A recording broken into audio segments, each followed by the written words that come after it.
जब भी best Android skin की बात आती है तो हम सब एक ही स्किन को लाते हैं, वो है सैमसंग का One UI, और इसे टॉप पर हमेशा से रखते आए हैं हम लोग। बट इस बार One UI 5.0 की अपडेट के बाद काफी लोगों ने बोला ये तो iOS की कॉपी है। तो आज की इस वीडियो के अंदर हम साइड बाय साइड दोनों को कंपेयर करके आपको बता देंगे कि क्या सच में iOS 16 की कॉपी है One UI 5.0। बाकी आप बताना आपकी भी एंड्रॉइड के अंदर फेवरेट स्किन One UI है या किसी और UI की स्किन को आप पसंद करते हो। अब ये जो सैमसंग ने One UI 5.0 दिया है ये एंड्रॉइड 13 बेस है और इसके अंदर इतने बड़े विजुअल चेंज तो नहीं है, बट जो एनिमेशन है वो भाई स्मूथ कर दी गई है। यहाँ पर ऐप ओपनिंग क्लोजिंग एनिमेशन ज्यादा बेटर मिलती है One UI 4 के कंपैरिजन में, एंड 120 हर्ट्ज को चलाओगे तो ऑब्वियसली यहाँ पर ज्यादा फील होगा। और इस बार जो नोटिफिकेशन पैनल है उसमें ऐप का आइकन बड़ा हो गया है, जिससे आप ये पता कर सकते हो इजीली कि किस ऐप की नोटिफिकेशन है। बट स्टिल मैं बता दूं कि Pixel 7 का UI और आईफोन का UI ज्यादा स्मूथ फील होता है। और इसके बाद जैसे कि iOS के अंदर एक फीचर मिलता है ना, आप लॉक स्क्रीन से ही वॉलपेपर्स को चेंज कर सकते हो लॉन्ग प्रेस करके, तो अब आप One UI के अंदर भी सेम कर सकते हो। बट One UI ने एक्स्ट्रा फीचर्स और ऐड कर दिए हैं, क्योंकि भाई एंड्रॉइड है तो आजादी ज्यादा मिलती है। इसमें आप सिग्नेचर ऐड कर सकते हो, जो आपको ऐप शॉर्टकट्स मिलते हैं नीचे की तरफ उसको भी आप कस्टमाइज कर सकते हो कि आपको कौन सी ऐप रखनी है और किस तरफ रखनी है। और यहाँ पर आपको वॉलपेपर्स के ज्यादा ऑप्शन दिए हैं, इवन कलर पैलेट भी मिलता है जो कि iOS के अंदर नहीं मिलता। बट iOS के अंदर एक चीज अच्छी है, कोई ऐसा पोर्ट्रेट है या कोई ऐसा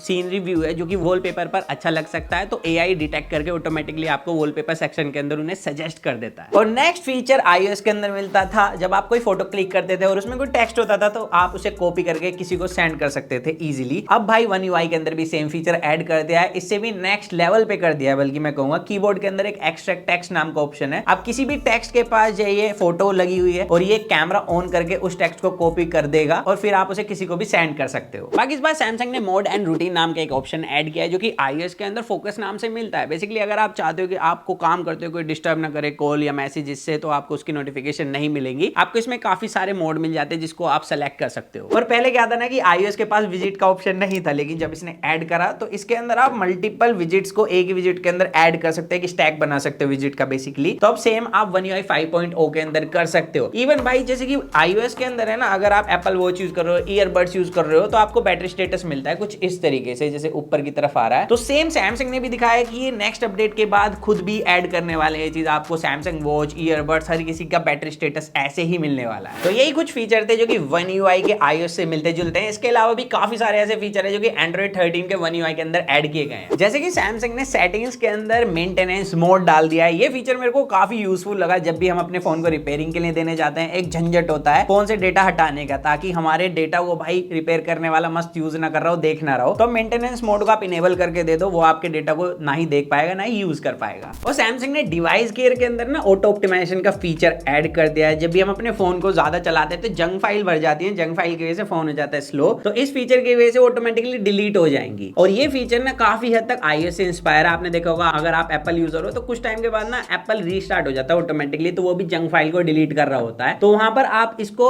मैनुअली ऑन ऑफ नहीं कर सकते, बट डिवाइस केयर के अंदर आप इसे ऑन ऑफ भी कर सकते हो। बट इसकी डिसएडवांटेज ये, अगर आप इसे ऑन करके रखते हो तो जब भी जंक फाइल डिलीट होंगी तो ये ऑटोमेटिकली रीस्टार्ट होगा। उसके बाद आपको जब कॉल आएगी तो यूजर का नेम शो नहीं होगा और मैसेज की नोटिफिकेशन नहीं मिलेगी, तो आपको फोन एक बार अनलॉक करना पड़ेगा। और सैमसंग को बहुत लंबे अरसे बाद याद आया कि भाई हम भी तो एंड्रॉइड कंपनी है, हम क्यों नहीं डाल रहे रैम एक्सटेंड का ऑप्शन अदर एंड्रॉइड कंपनी की तरह। तो इस बार रैम प्लस का ऑप्शन डाल दिया है इन्होंने, जिसमें आप 2 GB से लेकर 8 GB तक रैम एक्सटेंड कर सकते हो अपनी यूजेज के हिसाब से। और सैमसंग ने One UI के अंदर वाईफाई डेवलपर का भी ऑप्शन दिया है। इसे अगर आप इनेबल कर लोगे तो आपका फोन ये बताएगा कि आपके आसपास कितने वाईफाई है, किसकी स्पीड सबसे ज्यादा है और आपके फोन की कौन सी एप्लीकेशन वाईफाई को यूज कर रही है। तो ये प्राइवेसी को लेकर भी काफी सही फीचर लगा मुझे। अब आप One UI 5.0 के अंदर अलग अलग एप्लीकेशन को अलग अलग लैंग्वेज में यूज कर सकते हो। जैसे कि हमने एंड्रॉइड 13 के अंदर बताया था, मैं इस फोन को इंग्लिश में यूज कर रहा हूँ, लेकिन मैं यूट्यूब हिंदी में यूज कर रहा हूँ और जो क्रोम है उसे मैं मराठी में यूज कर रहा हूँ। तो यहाँ पर मल्टीपल लैंग्वेज आप सेलेक्ट कर सकते हो। हालांकि ये फीचर अभी कुछ ही एप्लीकेशन को सपोर्ट करता है। इसके अलावा कैमरे में एक बहुत यूजफुल फीचर है हम रिव्यूअर्स के लिए। जब भी हम कैमरा रिव्यू करते थे साइड बाय साइड 2 फोनों का, तो फोटोज मिक्स हो जाती थी क्योंकि सैमसंग वाटरमार्क नहीं देता था। तो अब भाई सैमसंग ने हमें बचा लिया और वाटरमार्क का इन्होंने ऑप्शन ऐड कर दिया इसके अंदर। साथ ही प्रो मोड के अंदर एक हेल्प आइकन डाल दिया इन्होंने और हिस्टोग्राफ भी डाल दिया। तो यही कुछ फीचर थे जो कि One UI 5.0 में मेरे को डिफरेंट लगे। बाकी के कुछ फीचर जो सैमसंग क्लेम करता है वो मेरे को One UI 4.1.1 में मिले हैं। जैसे कि मल्टीटास्किंग है, जब आप डबल फिंगर से स्वाइप अप करोगे तो आप स्प्लिट स्क्रीन में मल्टीटास्किंग कर सकते हो। पॉपअप स्क्रीन में मल्टीटास्किंग करनी है तो ऐप के कोने से सिंपली आप ड्रैग कर सकते हैं, और अगर कोई ऐप रिसेंट टैब में है तो आप उस पर लॉन्ग प्रेस करिए और आप पॉपअप और स्प्लिट स्क्रीन दोनों में ही उसे यूज कर सकते हैं। तो ये सारे फीचर One UI 4.1.1 में भी है, बट डिफरेंस इतना सा है दोनों के बीच में कि यहाँ पर एनिमेशन इस बार स्मूथ कर दी गई है। और दूसरा, सैमसंग कीबोर्ड के ऊपर जो छोटे छोटे शॉर्टकट आते हैं ना, आप इसे लॉन्ग प्रेस करके अपने हिसाब से अरेंज कर सकते हो, इवन और भी ऐड कर सकते हो। इसके अलावा नोटिफिकेशन पैनल को जब आप देखोगे One UI 5.0 के अपडेट के बाद, तो आप देखोगे यहाँ पर एक्स्ट्रा कंट्रोल ऐड कर दिए गए हैं, जिसके लिए आपको बार बार सेटिंग में जाने की जरूरत नहीं है। यहाँ पर आपको कलर फिल्टर दिया है, बैटरी प्रोटेक्टर दिया है और हाई कॉन्ट्रास्ट फॉन्ट भी मिलता है, और भी बहुत सारे ऐसे छोटे छोटे कंट्रोल है जिसके लिए आपको बार बार सेटिंग्स में जाने की जरूरत नहीं है। और लास्ट, आप डिफरेंट कलर के लिए डिफरेंट बैकग्राउंड वॉलपेपर लगा सकते हो, जिससे आप बिना नंबर और नाम देखे ये पता कर सकते हो, थोड़ी सी झलक मार गई कि भाई किसकी कॉल है। क्या One UI को सच में iOS की कॉपी बोला जा सकता है? तो देखो, बिल्कुल भी नहीं। जब भी कोई नए UI की अपडेट आती है तो कंपनी भाई पूरा डेटा कलेक्ट करती है कि दूसरे UI में से ऑडियंस को क्या फीचर पसंद आ रहे हैं, तो वो फीचर अपने UI के अंदर ऐड करने की कोशिश करती है कंपनी अपने तरीके से, जैसे कि हमने यहाँ पर भी देखा। तो इसको कॉपी नहीं बोला जा सकता है, जस्ट इंस्पिरेशन कह सकते हैं हम। और ऐसा नहीं है iOS दूध का दूल्हा, iOS भी भाई बहुत सारे एंड्रॉइड के फीचर